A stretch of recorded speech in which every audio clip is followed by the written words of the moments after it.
বৌড় চৈত্রে ঝামু জাত লো বৌড় চৈত্রে ঝামু জাত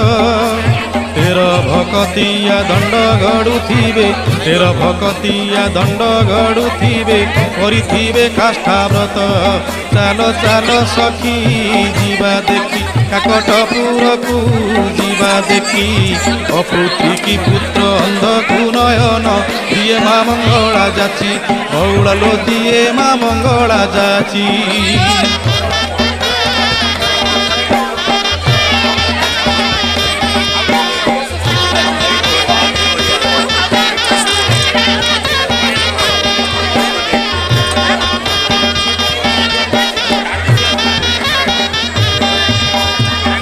দোল পরে 21 দিন পীঠরে লাগিব নাট